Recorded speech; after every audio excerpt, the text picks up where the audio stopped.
નવા ભાગીદારનો પ્રવેશ. જ્યારે નવા ભાગીદારનો પ્રવેશ કરવામાં આવે ત્યારે જૂના ભાગીદારે શું કરવો પડે? ત્યાગ. જૂના ભાગીદારનો શું થાય? ત્યાગ. નવો ભાગીદાર આવે એટલે એના ભાગની મૂડી અને એના ભાગની પાઘડીની રકમ લઈને આવશે. આપણે કીધું ને, નવો ભાગીદાર એના ભાગની પાઘડીની રકમ લઈને આવશે. જો નવો ભાગીદાર પાઘડીની રકમ લઈને આવે તો એ પાઘડીને આપણે શું કરવું? તો તમે જ્યારે દાખલો ગણો ત્યારે એમાં જૂની પાઘડી આપેલી હશે તો જૂની પાઘડી જૂના ભાગીદારને જૂના પ્રમાણ મુજબ આપણે વહેંચવાની. જૂની પાઘડી જૂના ભાગીદારને જૂના પ્રમાણ મુજબ. નવી પાઘડી એટલે કે જે ભાગીદાર પાઘડીની રકમ લઈને આવેલો છે તે પાઘડી એનો શું કરશો? તો જૂના ભાગીદારને ત્યાગના પ્રમાણ મુજબ વહેંચી દેશું અને મૂડી ખાતામાં એને શું આપી દેશું? અસર આપવાની. શું કીધું? જે ભાગીદાર પાઘડીની રકમ લઈને આવશે એ રકમને તમે શું કરશો? તો જૂના ભાગીદારને ત્યાગના પ્રમાણ મુજબ આપણે વહેંચી દેશું. નવા ભાગીદારને આપવાની નહીં, કેમ કે એ શું લઈને આવશે? પાઘડીની રકમ લઈને આવશે. તેમાં કયા કયા ખાતા બનાવવા? તો પહેલું જ આવશે પુનઃ મૂલ્યાંકન ખાતું. પુનઃ મૂલ્યાંકન ખાતું. એનું બીજું નામ નફા નુકસાન હવાલા ખાતું. યાદ રાખજો. પુનઃ મૂલ્યાંકન ખાતું, એનું બીજું નામ નફા નુકસાન હવાલા ખાતું. તો આ ખાતામાં આપણે શેની નોંધ કરીએ? તો મિલકતો હોય, આવક જાવક હોય, દેવાદાર લેણદાર હોય, એમાં વધારો અને ઘટાડો થતો હોય તેની આપણે આમાં નોંધ કરીએ છીએ. જો આપણી જાવક હોય તો પુનઃ મૂલ્યાંકન ખાતાની ઉધાર બાજુ આપણી કોઈ પણ પ્રકારે આવક થાય આપણી એટલે પેઢીની, તો આપણે કઈ બાજુ લખશું? જમા બાજુ. બરાબર. અને એની જે ફાઇનલ મિલકત હોય એટલે કે ડિફરન્ટ મેળવેલી મિલકત ક્યાં આવશે? પાકા સરવેમાં. પુનઃ મૂલ્યાંકન એટલે શું? આપણી જે મિલકતો છે એનું ફરીથી મૂલ્યાંકન કરવું, એટલે કે નવી કિંમત એની બનાવી. જે હવાલામાં આપેલી હોય તે મુજબ આપણે ફેરફાર કરશું. દાખલા તરીકે આપણને મિલકત અંદર આપેલી છે 50,000 અને હવાલામાં લખ્યું કે મિલકતની કિંમત 40,000 ગણવી. તો 50,000 હતી, હવે આપણે 40,000 ગણો તો 10,000 નો ફાયદો થયો કે નુકસાન થયો? નુકસાન જ થયું કહેવાય ને. 50,000 હતી, હવે આપણે કેટલી ગણવાની કીધી? 40. એટલે ઘટાડો થઈ ગયો. તો મિલકતમાં ઘટાડો થાય તો આપણા માટે શું કહેવાય? નુકસાન. તો આપણે કઈ બાજુ લખશું? પુનઃ મૂલ્યાંકન ખાતાની ઉધાર બાજુ 10,000 રૂપિયા અને પાકા સરવૈયામાં મિલકત લેણા બાજુ લખશું. મિલકતો 50,000 બાદ 10,000 નો ઘટાડો અને બાર કેટલી કિંમત આવશે? 40,000. બરાબર? ખબર પડી? હવે જ્યારે નવો ભાગીદાર આવે ત્યારે જૂના ભાગીદારે શું કરવું પડે? ત્યાગ. ત્યાગનું સૂત્ર જૂનું પ્રમાણ માઈનસ નવું પ્રમાણ. જ્યારે જૂનું પ્રમાણ વધારે હોય અને નવું પ્રમાણ ઓછું મળતું હોય ત્યારે ભાગીદારે શું કર્યો કહેવાય? ત્યાગ. પરંતુ ત્યાગનું સૂત્ર વાપરતા હોય અને માઈનસમાં જવાબ મળે તો એને શું કહેવાય? લાભ થયો કહેવાય. બરોબર? ખબર પડે છે ને? હવે તો આપણે પહેલા જેના જોઈ લઈએ હવાલાઓ ને બધું. ખાસ તો કે નવો ભાગીદાર ક્યારે આવી શકે પેઢીમાં? તો જ્યારે નવો ભાગીદાર પેઢીમાં આવે તો આની પહેલા આપણે વાત કરી એવી રીતે કે જ્યારે નવો ભાગીદાર પેઢીમાં આવે ત્યારે એની મૂડી અને પાઘડીની રકમ લઈને આવે છે. અને જ્યારે નવો ભાગીદાર આવે અને જે ફેરફાર થાય પ્રમાણમાં તેને આપણે શું કહેવી? પુનર્ગઠન. શું કહેવાય? પુનર્ગઠન. તો પુનર્ગઠન એટલે શું? તો ચાલુ ભાગીદારોના નફા નુકસાનના પ્રમાણમાં કોઈ પણ કારણોસર ફેરફાર થાય તો એને શું કહેવાય? પુનર્ગઠન. ચાલુ ભાગીદારના નફા નુકસાનના પ્રમાણમાં શું થાય? ફેરફાર થાય તો એને શું કહેવાય? પુનર્ગઠન. તો ફેરફાર થવાના કારણો કયા કયા હોઈ શકે? તો પહેલા જ આપણે કીધું તો નવા ભાગીદારનો પ્રવેશ. ચાલુ ભાગીદારમાંથી કોઈ ભાગીદાર નિવૃત્ત થાય, કોઈ ભાગીદારનું મૃત્યુ થાય તો પણ ફેરફાર કરવામાં આવે, કોઈ ભાગીદાર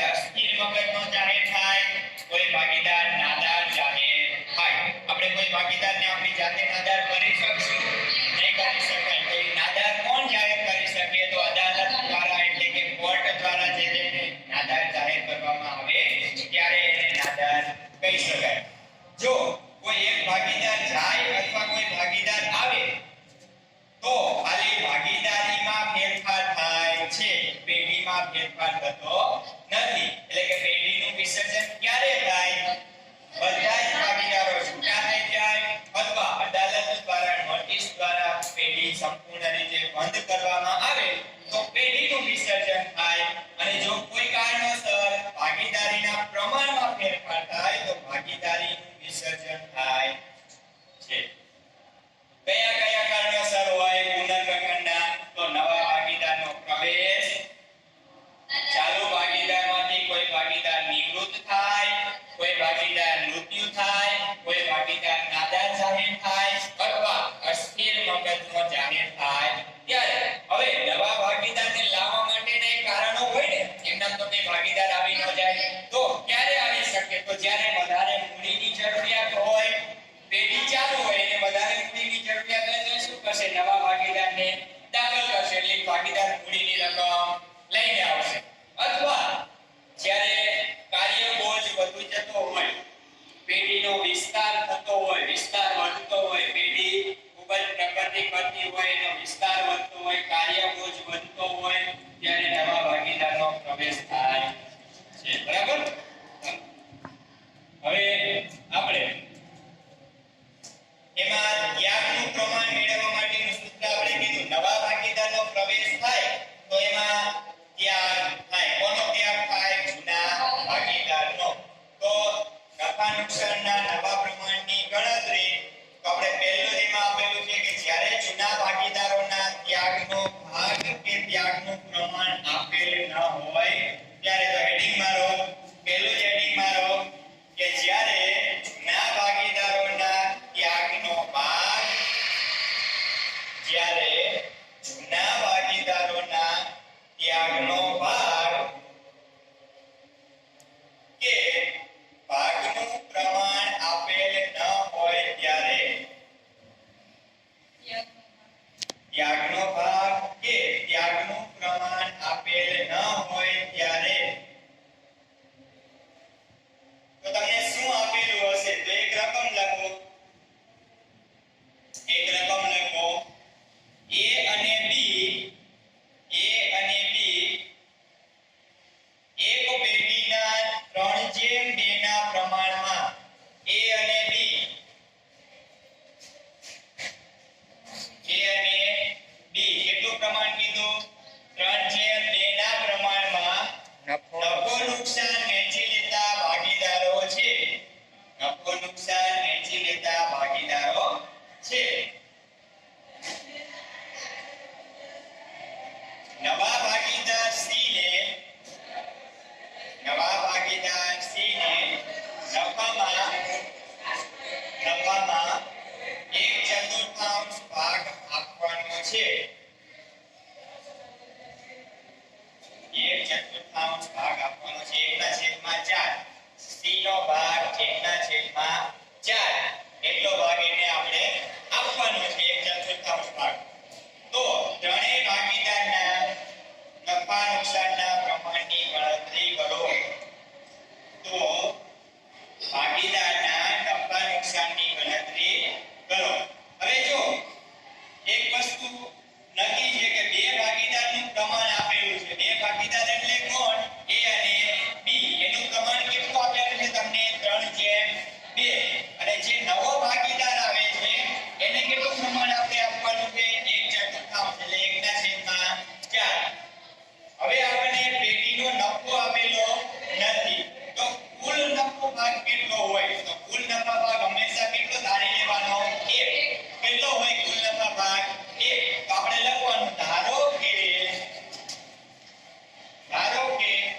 કુલ ભાગ 1 છે. કુલ ભાગ કેટલો હોય? 1. હવે આપણે C ને કેટલો ભાગ આપવાનો છે? 1/4 એટલે કે 1/4 ભાગ. 1/4 કોને આપવાનો છે? આપણે C ને. C ને 1/4 આપો તો A અને B ને કેટલો વધે? તો આપણે લખશું A અને B ને વધતો ભાગ. તો A અને B ને કેટલો ભાગ વધે? તો કુલ ભાગ કેટલો હતો? 1. એમાંથી 1/4 નીકળી જાય તો કેટલો વધશે? ચાલો તો નો ફાવે તો લસા લઈ લેવાનો અને લસા નો ફાવે તો ડાયરેક્ટ પ્લસ ગુણાકાર થઈ જાય. લસા એટલે અહીંયા 4 છે, અહીંયા 4 લાવો હોય નીચે તો શું કરવું પડે? ઉપર નીચે 4 વડે ગુણવા પડે. તો ઉપર 4 * 4 છેદમાં 4 માઈનસ 1/4 એટલે કે 4 - 1 છેદમાં 4. તો જવાબ કેટલો મળશે? જો તો 3/4 કેટલો મળે? 3/4. જો આ સંયુક્ત ભાગ મળ્યો કોનો કોનો? A અને B નો સંયુક્ત ભાગ મળી ગયો. ખબર પડી ને? કુલ નફો કેટલો હતો? 1. એમાંથી આપણે C ને કેટલો ભાગ આપશું? 1/4. એટલે C નો ભાગ 5 કરી નાખો એટલે પાછળ કોનો ભાગ વધશે? તમારી પાસે A અને B નો ભાગ વધશે. જો પ્રમાણ નથી કીધું, પ્રમાણ તો આપણને આપેલું છે. કેટલું હતું? 3/2. પણ આપણને આ શું મળ્યો? એનો ભાગ. હવે ભાગ ઉપરથી આપણે શું મેળવશું? પ્રમાણ. નવો ભાગ. હવે A અને B નો નવો ભાગ કેટલો થાય? જૂના ભાગીદારો જે હતા એનું પ્રમાણ તો હતું આપણી પાસે. કેટલું હતું પ્રમાણ? પ્રમાણ A અને B નું પ્રમાણ 3/2. 3/2 એટલે 3/5 અને 2/5. તો આપણે લખશું A નો નવો ભાગ. તો A નો નવો ભાગ કેટલો થાય? તો પહેલું A નો નવો ભાગ. નવો ભાગ મેળવવા માટેનું સૂત્ર. નવો ભાગ મેળવવા માટેનું સૂત્ર તો લખો સૂત્ર. નવો ભાગ મેળવવા માટેનું સૂત્ર તો જૂના ભાગીદારોનો નવો ભાગ બરાબર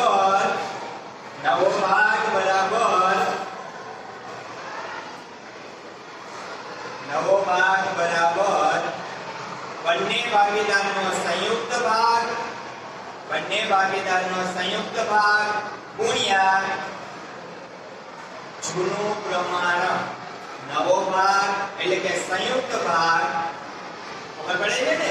નવો ભાગ મેળવવા માટેનું સૂત્ર બંનેનો સંયુક્ત ભાગ ગુણ્યા જૂનું પ્રમાણ. તો બેનો સંયુક્ત ભાગ કેટલો મળ્યો? 3/4 ગુણ્યા હવે એનું પ્રમાણ કેટલું હતું? તો પ્રમાણ કેટલું હતું બેનું? તો 3/5 અને 2/5. 3/5 ગણતરી કરો. હવે આમાં લસા નો લેવાનો હોય, ગુણાકારની નિશાની હોય એટલે શું થાય? તો નીચેનો ગુણાકાર અને ઉપરનો ગુણાકાર. એટલે કે 3 કરે 9, 9/20. આ કોનું મળ્યું આપણને? A નો ભાગ. એવી જ રીતે B નો ભાગ.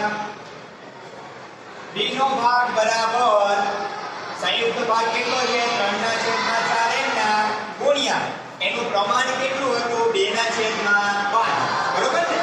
તો 2/5 ગણતરી કરો તો 3 × 2 = 6 અને નીચે 20 એટલે કે 6/20. નવો ભાગ કેટલો હોય? તો 1/4 તો એ લઈને જ આવ્યો, તો એને આપવાના જ છે. પણ આપણે શું કરશું? છેદ સરખા કરવા માટે. છેદ તો બધાના સરખા હોય તો જ પ્રમાણ મળે. તો છેદ સરખા કરવા માટે આનો ભાગ કેટલો છે? 1/4. હવે નીચે આપણે 4 ની જગ્યાએ કેટલા લાવવા પડશે? 20 લાવવા પડે ને? તો કેટલા વડે ગુણવા પડે? તો ઉપર નીચે 5 વડે. એટલે કે 5 × 20 ઉપર કેટલા આવશે? 5. એટલે કે 5/20 જવાબ મળે. હવે બધાના છેદમાં કેટલા આવી ગયા? 20. તેનું પ્રમાણ કેટલું થાય? 9/6/5. એટલે કે A, B અને C નું પ્રમાણ કેટલું થાય? 9/6/5. બરોબર? લખી લો.